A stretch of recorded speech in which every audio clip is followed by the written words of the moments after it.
नमस्कार दोस्तों।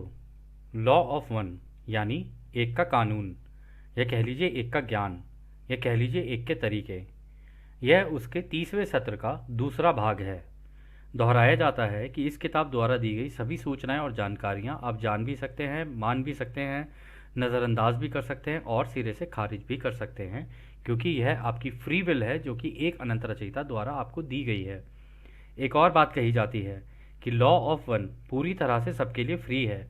यदि कोई इकाई या व्यक्ति इसको निजी स्वार्थ के लिए इस्तेमाल करे तो वह उसकी व्यक्तिगत जिम्मेदारी होगी।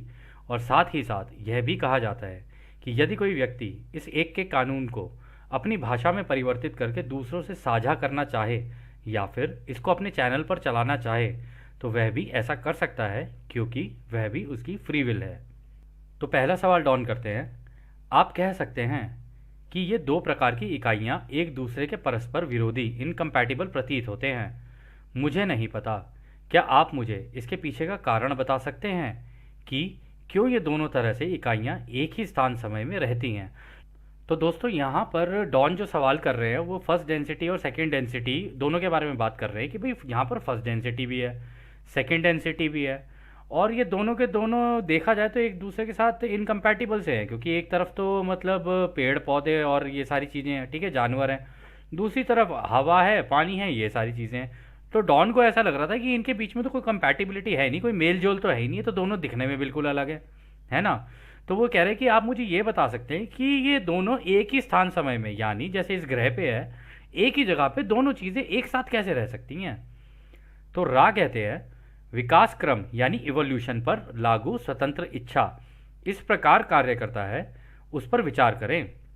ऐसे रास्ते हैं जिनका अनुसरण मन, शरीर, परिसर जीवित रहने और प्रजनन करने और अपने फैशन में तलाश करने के प्रयास में करता है, जिसे अनजाने में विकास की संभावना के रूप में महसूस किया जाता है। विकास के ये दो कार्यक्षेत्र या रास्ते कई में से दो हैं। तो वो ये कह रहे हैं, ये देखो भाई, पहली डेंसिटी हो या सेकंड डेंसिटी हो, ठीक है, जिसमें पेड़ पौधे, पहाड़, झरने, ये जितनी भी चीज़ें हैं, एक तरफ तुम्हारा पानी, हवा और ये सारी चीज़ें हैं, कह रहे इनके बीच में भी ऐसा होता है कि आपस में एक दूसरे जब घुल मिल रहे होते हैं ना, इनके बीच में भी प्रजनन चल रहा होता है, इनके बीच में भी फैशन चल रहा होता है, कि मतलब एक दूसरे को ढूंढने की तलाश या अपने रचयिता को ढूंढने की तलाश ये जारी रहती है कि हम हमें बनाया तो बनाया किसने। तो इस तरीके की ये ना संभावना उनके अंदर रहती है, जिसकी वजह से, उस जानने के कारण की वजह से इनका विकास होता चला जाता है। और जिसको जानने की इच्छा ना हो उसका विकास ही नहीं होगा। आप खुद सोच लीजिए ना दोस्तों, एक क्या कहते हैं, तालाब में पानी, ठहरा हुआ पानी, क्या होता है उसका? सड़ जाता है, वो खराब हो जाता है वो। लेकिन एक बहता हुआ पानी, उसके पास आप खड़े हो जाओ, किसी नदी के पास खड़े हो जाओ, किसी समुद्र के पास आप खड़े हो जाओ, आपको एक बड़ी अच्छी सी फीलिंग आती है, जैसे कुछ बदलाव हो रहा है ना? वो जो बदलाव हो रहा होता है उसकी वजह से हमें एक अच्छी फीलिंग सी आ रही होती है। लेकिन अब अगर आप अपने जीवन में भी देखोगे ना, अगर आप मान लो कोई भी चीज़ रोज़ रोज़ करते चले जा रहे हो, एक पैटर्न है, मान लो एक डेली का रूटीन है आपका कि भाई सुबह उठना है, खाना पीना बनाना है, ठीक है, फिर ऑफिस जाना है, ऑफिस में जाके वही सेम तरीके का काम करना है, या फिर दुकान जाना है, दुकान पे जाके गल्ले पे बैठना है, ये सारी चीज़ें करनी है, या फिर कुछ भी काम आपको करना है, जो भी काम अपनी ज़िंदगी में आप कर रहे हो, उसके अंदर एक पैटर्न बन जाता है, एक रूटीन बन जाता है। और उस रूटीन के कारण आप नोटिस करोगे धीरे धीरे ज़िंदगी ना, मतलब विकास तेज़ी से नहीं हो रहा होता, बल्कि और रुक रहा होता है, स्लो हो जाता है बहुत ज़्यादा। तो वो कह रहे हैं कि इस तरीके की हर जगह पे चीज़ें चल रही होती हैं, किसी जगह पर तेज चल रही होती है, किसी जगह पर धीरे चल रही होती हैं।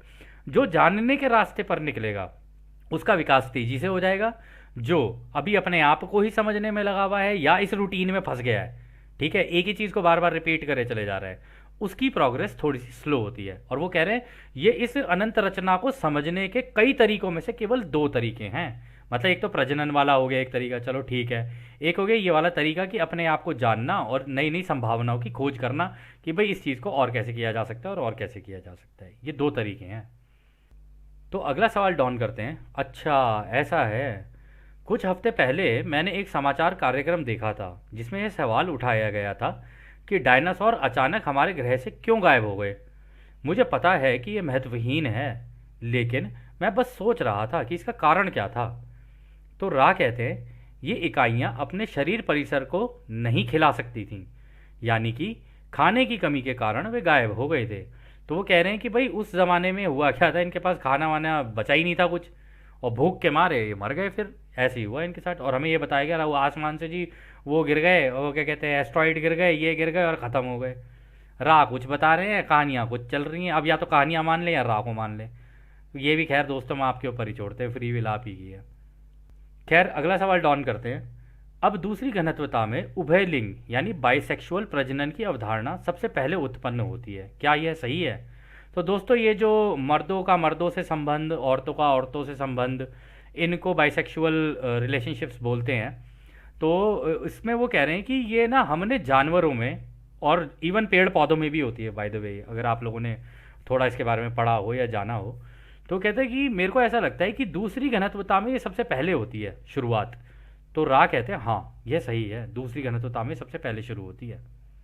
तो आगे डॉन कहते हैं क्या आप मुझे शारीरिक परिसर के प्रजनन के इस तंत्र के पीछे का दर्शन बता सकते हैं, मतलब इसके पीछे का कारण बता सकते हैं?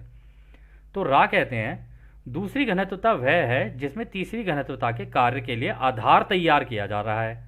इस तरह यह देखा जा सकता है कि प्रजनन के लिए बुनियादी तंत्र तीसरी घनत्वता में दूसरे स्वयं और स्वयं की सेवा के लिए एक विशाल क्षमता में समाहित कैपिटुलेट होते हो जाते हैं। यह न केवल ऊर्जा हस्तांतरण ट्रांसफर के कार्यों द्वारा किया जा रहा है, बल्कि यह उन लोगों के द्वारा विभिन्न प्रकार की सेवाओं के प्रदर्शन के कारण भी होता है जो एक दूसरे से चुंबकीय रूप से आकर्षित होते हैं।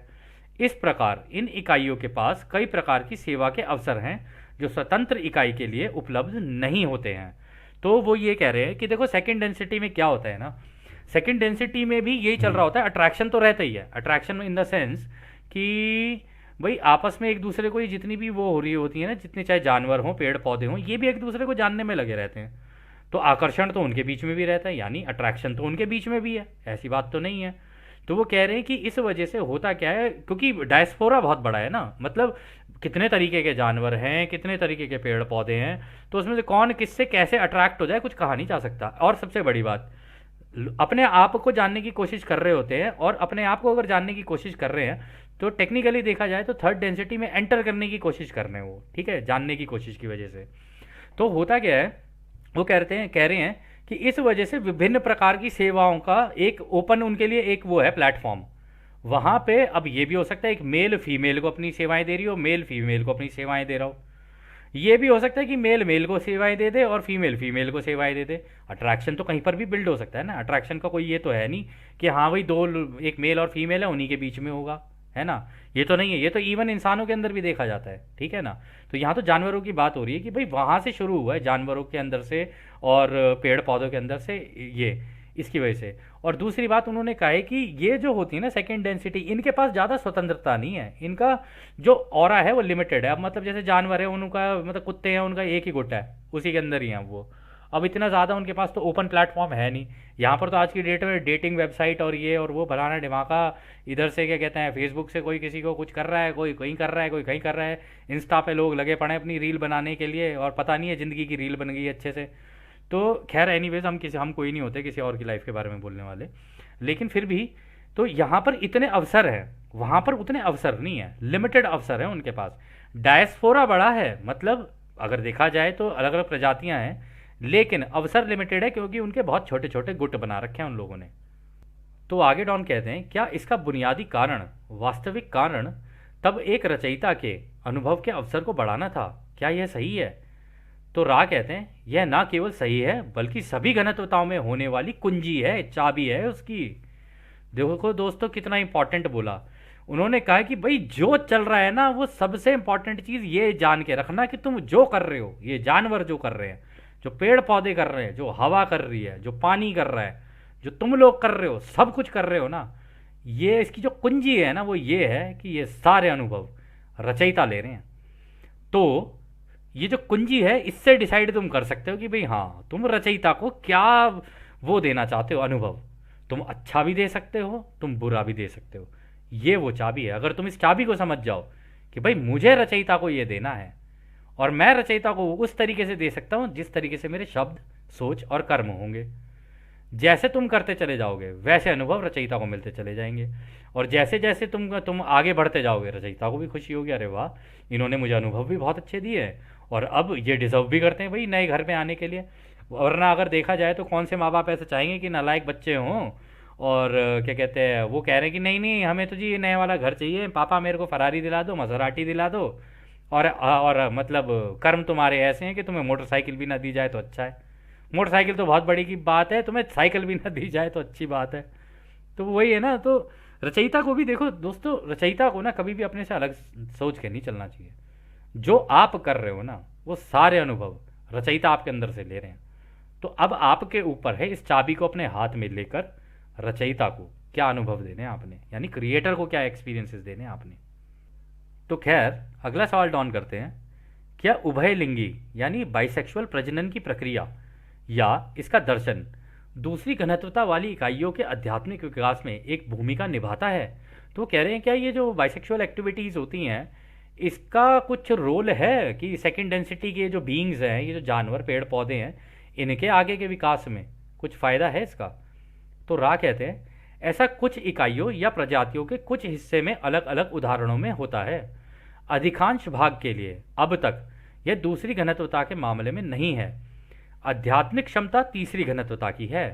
तो वो कह रहे कि देखो सेकंड डेंसिटी की अगर तुम बात करोगे ना, उसमें ऐसा नहीं है कि सभी जानवरों के अंदर ऐसा है, या लेकिन अधिकांश भाग तो ऐसे इससे छूटा हुआ है। कुछ कुछ जानवर ऐसे हैं उनके बीच में ऐसा हो जाता है, ठीक है। और वो कह रहे हैं लेकिन अगर तुम आध्यात्मिक लेवल पे अगर तुम ये सोच रहे हो ना कि आध्यात्मिक लेवल पे इसका रचयिता के लिए कोई फ़ायदा है, तो या फिर तो उनके विकास के लिए कोई फ़ायदा है, तो कह रहे कि नहीं, अध्यात्म तो तीसरी घनत्वता वालों के लिए है सीखना, क्योंकि वो अपने आप को और दूसरों को जानने की कोशिश कर रहे होते हैं। इस वजह से आध्यात्मिक रास्ता तीसरी घनत्वता का है।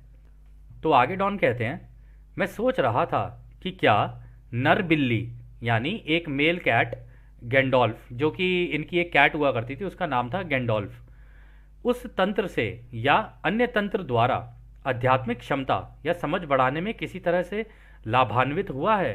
तो वो कह रहे कि हमारे पास भी एक मेल बिल्ली है, ठीक है ना, एक मेल कैट है, गैंडोल्फ नाम है उसका।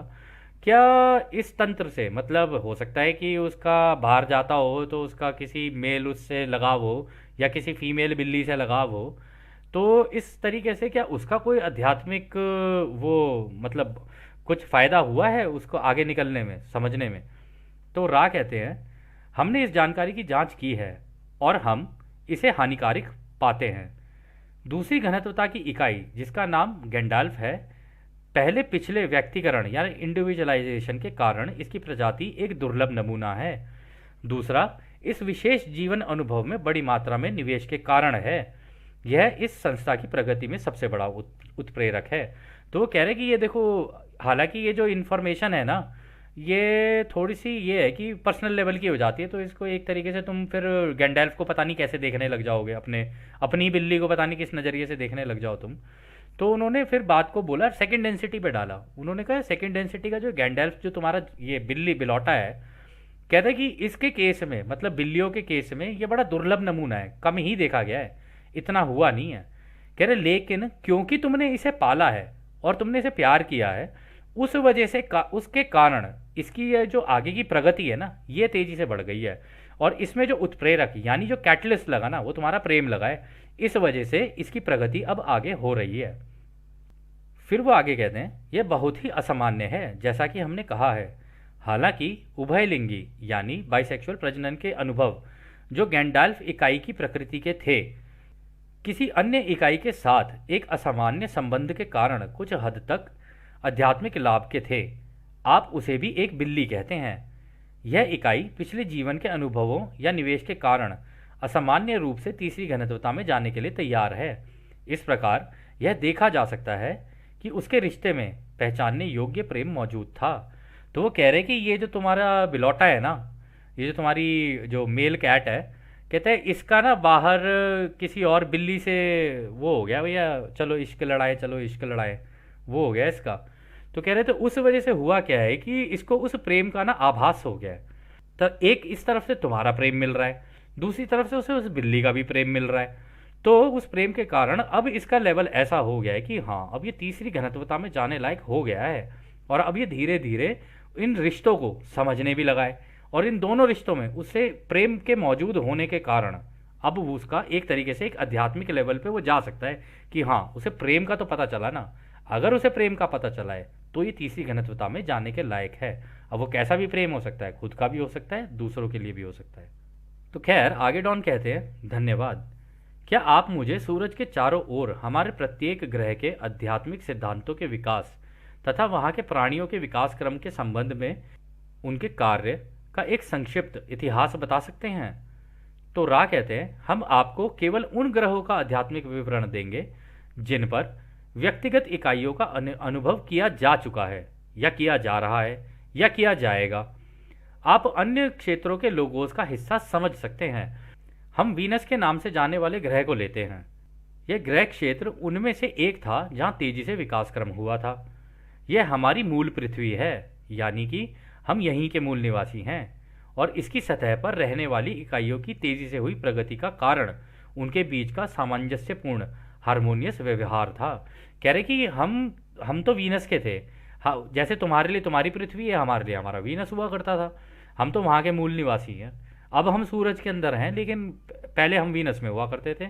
और आगे बढ़ने का हमारा तेजी से का जो कारण था ना, वो ये था कि हम आपस में एक दूसरे से बड़े प्रेम प्यार से रहते थे। इस वजह से हर कोई एक दूसरे की मदद करने में लगा हुआ था। इस वजह से हम तेजी से आगे निकल गए सारे के सारे। फिर वो कहते हैं, जैसा कि आप पहले ही मार्स के रूप में जाने वाली इकाई की चर्चा कर चुके हैं, इस इकाई को मध्य तीसरी घनत्वता में रोक दिया गया था। इस प्रकार इसके सतह पर रहने लायक स्थिति की कमी के कारण यह ग्रह प्रगति को जारी रखने में असमर्थ रहा। यह ग्रह आपके कुछ स्थान समय शताब्दी यानी मिलेनिया के लिए उपचार के दौर से गुजर रहा होगा। तो वो कह रहे कि अब तुम मार्स का केस ले लो, वीनस का तुमने बता दिया, अब तुम मार्स का केस ले लो। मार्स के केस में इन्होंने अपने प्लेनेट पे ऐसी मतलब आतंक मचा दिया था कि भाई अब उस केस में तो कुछ किया नहीं जा सकता था। उनकी थर्ड डेंसिटी ही बीच में रुक गई, ठीक है ना, उसको रोक दिया गया, तो मर गए सारे वहाँ पे, कि वहाँ से उठा के तो फिर यहाँ पर लाए गए। तो वो कह रहे हैं कि अब इस ग्रह में ये नहीं हो सकता कि भाई कोई लाइफ वहाँ पे क्रिएट की जा सके, लेकिन हाँ अभी कुछ समय लगेगा, कुछ मिलेनियम्स लगेंगी, मतलब कई सौ साल लगेंगे, तब जाके ये ग्रह दोबारा ठीक होगा। अभी इसका उपचार चल रहा है, मतलब इस ग्रह की भी अभी वो चल रहा है, उपचार चल रहा है, उसकी तबीयत ठीक की जा रही है। तबीयत सोच लो दोस्तों, इनके लिए तबीयत ठीक करना है वो एक हम है, यहाँ पे दवाई खाई और लेट गए बिस्तर के ऊपर, एक इनकी तबीयत है, सीधा ग्रह की तबीयत ही ठीक कर दो। वाह क्या बात है, मज़ा आ गया। फिर आगे वो कहते हैं, जिस ग्रह पर आप निवास करते हैं उसका एक आध्यात्मिक इतिहास है जो आपको अच्छी तरह से पता है, और आप चाहें तो इसके बारे में पूछ सकते हैं। हालांकि हमने इस विषय पर काफ़ी हद तक बात की है। शनि के रूप में जाने वाला ग्रह अनंत बुद्धिमानिता के लिए एक महान समानता एफिनिटी रखता है, और इस प्रकार यह समय स्थान के अपने चुंबकीय क्षेत्र में उन लोगों द्वारा बसा हुआ है जो आपके सिस्टम की रक्षा करना चाहते हैं। तो दोस्तों शनि ग्रह के मामले में इसका मतलब राय ये कह रहे हैं कि शनि ग्रह जो है हमारे पूरे सौर मंडल के अंदर सबसे ज़्यादा एडवांस्ड अगर कोई प्लैनेट है तो वो सैटर्न है, यानी शनि ग्रह। तो वो कह रहे हैं अपने वहाँ के समय स्थान में रहते हैं, यानी वो अदृश्य, वहाँ के जितने भी लोग हैं वो अदृश्य होकर रहते हैं। उनके पास वो कैपेबिलिटी है कि वो अदृश्य होकर रह सकते हैं, और उनके पास वो सारी पावर्स हैं, सारी चीज़ें हैं जो कि अनंत बुद्धिमानिता के द्वारा उनको मिली है। यानी ये जो हमारे लोगोज हैं ना, या कह लो हमारे एक रचयिता जो है, क्योंकि ये भी तो हमारे एक रचयिता का हिस्सा ही है ना, तो जो ज्ञान उनके पास है वही ज्ञान इनके पास भी है। तो कह रहे उनका और इनका डायरेक्ट कोऑर्डिनेशन है दोनों का आपस में साथ में। कह रहे इस वजह से वो भी बहुत एडवांस्ड हैं, और वो इस पूरे सोलर सिस्टम का ध्यान रखते हैं कि भाई इस सोलर सिस्टम के अंदर कुछ होगा तो उसकी जिम्मेदारी हमारी है, हम रक्षक हैं इसके। और आपको याद होगा मेल्डेक वाला केस याद होगा, ऐसी मेल्डेक के अगर आप आगे जाके और देखोगे ना, एक ग्रह और फूटा पड़ा है, हमें नाम नहीं पता उस ग्रह का, वो उस ग्रह के पर भी कुछ ऐसा ही हुआ था, वो ग्रह की भी पूरा तहस नहस हो गया था वो ग्रह। इनका युद्ध हुआ था आपस में, और जो हुआ फिर तो आपको पता ही है, ये इंटरप्लैनेटरी वॉर्स होती हैं दोस्तों, अंदाज़ा नहीं लगाया जा सकता इनके बारे में कुछ भी। खैर वो आगे कहते हैं, यूरेनस के रूप में आपको ज्ञात ग्रहीय इकाई धीरे धीरे पहले घनत्वता के माध्यम से आगे बढ़ रही है, और इसमें सभी घनत्वताओं के माध्यम से जाने की क्षमता है। ओह अच्छा, तो वो कह रहे हैं कि यूरेनस जो तुम्हारा प्लैनेट है ना, यूरेनस तो खैर काफ़ी आगे है, कह रहे वहाँ पे अभी फर्स्ट डेंसिटी है, ठीक है, फर्स्ट डेंसिटी चलनी शुरू हो गई है अच्छे से, उसका अंदर का एनवायरनमेंट अभी बहुत बढ़िया बन गया है, लेकिन अभी भी वहाँ पर ऐसा है कि अगर इस प्लैनेट से कुछ होता है, किसी को यहाँ से निकाल के या इस पूरे सौर मंडल से किसी को निकाल के अगर यूरेनस पे रख दिया जाए ना तो वहाँ पे सभी घनत्वताएं अवेलेबल हैं, चाहे तो वहाँ पर कोई किसी भी घनत्वता की शुरुआत की जा सकती है, चौथी हो, तीसरी हो, दूसरी हो या पांचवी हो, कुछ भी घनत्वता वहाँ पे शुरुआत की जा सकती है। वो प्लैनेट इस अपने आप को इस लेवल पे लाके बना चुका है। तो खैर अगला सवाल डॉन करते हैं। धन्यवाद। मैं सोच रहा था कि क्या किसी अन्य ग्रह में आध्यात्मिक विकास हुआ है। आपने कल कहा था कि इस प्रमुख गैलेक्टिक प्रणाली का अधिकांश भाग लोगोस के एक भाग के रूप में आध्यात्मिक रूप से निवास करता है। इससे आपका क्या मतलब है कि इस प्रमुख गैलेक्टिक प्रणाली के केंद्र के निकट जो तारे हैं वहाँ ग्रहीय प्रणालियाँ नहीं हैं, क्या यह सही है? तो दोस्तों वो ये कह रहे हैं, डॉन कह रहे कि आपने हमें बताया था पहले कि ये जो हमारा गैलेक्टिक सेंटर है इसके आसपास जो है ना यहाँ पर ग्रह नहीं है। यहाँ पे जितने भी, और दोस्तों देखो गौर से भी देखोगे ना यहाँ पे ग्रह कम दिख रहे हैं, यहाँ पे लाइट ही लाइट के बनी हुई सारी ज़्यादा दिख रहे हैं। तो डॉन यही पूछ रहा है कि आपने कहा था कि भाई यहाँ पे ग्रह नहीं है ज़्यादा, ग्रह जितने भी लगाए गए हैं वो तो बाहर लगाए गए हैं, यहाँ पे तो ज़्यादातर सूरज रोशनी वोशनी ये इसी तरीके के कुछ होंगे जो भी बने हुए होंगे। तो रा कहते हैं यह गलत है। लोगोस ने स्वयं को आपके गैलेक्टिक प्रणाली में हर जगह वितरित डिस्ट्रीब्यूट कर दिया है, हालांकि आपके कुछ और केंद्रीय सूर्य प्रणालियों का समय स्थान निरंतरता बहुत आगे है। तो दोस्तों वो पता है क्या कह रहे हैं, वो कह रहे हैं कि नहीं नहीं देखो ऐसा नहीं है कि वहाँ पर ग्रह नहीं है, वहाँ पर ग्रह हैं, लेकिन हमसे तो खैर बहुत ही एडवांस्ड हैं। लेकिन वो कह रहे हैं कि लेकिन कई सूरज इस पूरे की पूरी गैलेक्सी के अंदर कई सूरज ऐसे हैं जो कि हमसे बहुत ज़्यादा एडवांस्ड हैं, मतलब हमारे सूरज से भी बहुत ज़्यादा एडवांस्ड है, मतलब रा से भी बहुत ज़्यादा एडवांस्ड है। वो कह रहे हैं कि वो जो होते हैं ना उनके जो ग्रह होंगे वो ग्रह भी बहुत ज़्यादा एडवांस्ड होंगे आध्यात्मिक लेवल पे, क्योंकि वो अपने सूरज को उससे सीख कर समझ कर और इस गैलेक्टिक सेंटर से सीख कर समझ कर आध्यात्मिक विकास के रूप में बहुत ज़्यादा आगे जा चुके हैं। और जैसे जैसे जो जो आगे जाता जाएगा ना वो इस गैलेक्टिक सेंटर के पास चलाता जाएगा, क्योंकि उसका पूरा का पूरा सीखना आध्यात्मिक रूप से काफ़ी ज़्यादा हो गया है, बढ़ गया है और वो काफ़ी एडवांस हो गए हैं। तो धीरे धीरे यहाँ गैलेक्टिक सेंटर के पास ज़्यादा इकट्ठा होने शुरू हो जाते हैं। तो सूरज होगा उसके पूरे सौर मंडल वो सारे के सारे यहाँ से जाके गैलेक्टिक सेंटर के पास लगेंगे। तो आगे डॉन कहते हैं, ठीक है, तो क्या आप आमतौर पर यह कह रहे हैं कि जैसे जैसे आप इस प्रमुख गैलेक्टिक प्रणाली के केंद्र के करीब आते हैं वहाँ आध्यात्मिक घनत्वता अधिक है? मैं इस शब्द का उपयोग करूंगा या यह सामान्य जनरल आध्यात्मिक गुणवत्ता क्वालिटी उस क्षेत्र में उन्नत है? तो वही डॉन ने सवाल पूछ लिया। अच्छा, तो मुझे समझ में आया कि जैसे जैसे कोई आध्यात्मिक रूप से आगे बढ़ता चला जाएगा वो धीरे धीरे इस गैलेक्टिक सेंटर पे यानी इस सेंटर पे इसके पास चलाता जाएगा, मतलब उसके सूरज और उसके ग्रह उसके आसपास ही चले जाएंगे। तो रा कहते हैं यह इस सत्र का अंतिम पूर्ण प्रश्न होगा क्योंकि कार्ला को कुछ असुविधा हो रही है, हम उसे थकाना नहीं चाहते हैं। वो जिनका आध्यात्मिक घनत्व या द्रव्यमान आपकी आकाश गंगा के केंद्र की ओर है वह ज्ञात है, हालांकि यह अलग अलग काल अतीत अवस्थाओं के कारण होता है जिसके दौरान ग्रहों के गोले आपस में कोएलेस करते हैं। ओह, स्थान समय की प्रक्रिया की शुरुआत पहले हो रही है, जैसे कि हम कहते हैं, जैसे कि जैसे जैसे आप गैलेक्टिक स्पाइरल के केंद्र तक पहुंचते चले जाओगे। तो वो यही कह रहे हैं दोस्तों, वो कह रहे हैं कि ये यहाँ जाकर ना सारे जो ग्रह होते हैं ना वो भी आपस में एक दूसरे के साथ मर्ज कर सकते हैं, मतलब आपस में ऐसा नहीं है ग्रह एक दूसरे से दूर रहेंगे, वो भी एक दूसरे के साथ मर्ज कर सकते हैं। सूरज के सूरज एक दूसरे के साथ मर्ज कर सकते हैं, ग्रह के ग्रह सूरज के साथ मर्ज कर सकते हैं, और इस रोशनी के आसपास मतलब जो डिस्टेंस होंगे ना वो कम होंगे। मतलब जैसे अभी हमारा मान लो, अगर इसको हम ऐसे मान के चले ये वाला सूरज है, हालांकि ये क्लस्टर है, ये प्लैनेट्स का क्लस्टर है, यहाँ पर भी एक सूरज और उसका क्लस्टर है, कोई गैलेक्सी है ये भी अपने आप में। तो वो कह रहे हैं कि मान लो अगर ये सूरज है और इसको एक हम प्लैनेट मान लें, तो कह रहे हैं कि उस केस में ये जो प्लैनेट है ना खिंच के इसके पास पास आ जाते हैं सूरज के, और ये सूरज इन प्लैनेट्स को लेके अपने साथ साथ, क्योंकि ये सारे के सारे अध्यात्म में बहुत आगे बढ़ गए, इनके बीच का प्रेम भी बहुत अच्छे से समझा इन्होंने, ये करते करते करते करते धीरे धीरे यहाँ गैलेक्टिक सेंटर के पास आ जाते हैं। और ये सारे के सारे, आपको पता है दोस्तों ये चीज़ इस किताब में ही आगे है कि, या फिर कह लो कि हमारे अध्यात्म में भी अगर आपने कहीं पढ़ा हो, तो ये जो रचयिता है ना हमारे, ये सह रचयिता जो है हमारे, इनके आसपास ये जितने भी लगे हुए हैं ना, किसी की मजाल नहीं है कि इसके अंदर घुस जाए वो।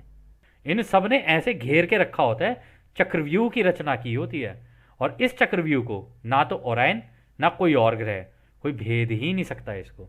कितना भी बड़ा सिस्टम उठा के, सोलर सिस्टम उठा के ले आओ तुम, पूरे के पूरे ग्रह के ग्रह उठा के लेके आ जाओ सारे, तुम यहाँ लेके आओगे ना, यहाँ पर अगर तुम आए और यहाँ युद्ध छिड़ गया तो ये पूरा का पूरा तोड़ ताड़ के बराबर कर देते हैं। इतने ज़्यादा पावरफुल होते हैं ये सारे के सारे, क्योंकि अध्यात्म का बहुत हार्डकोर ज्ञान होता है इनको।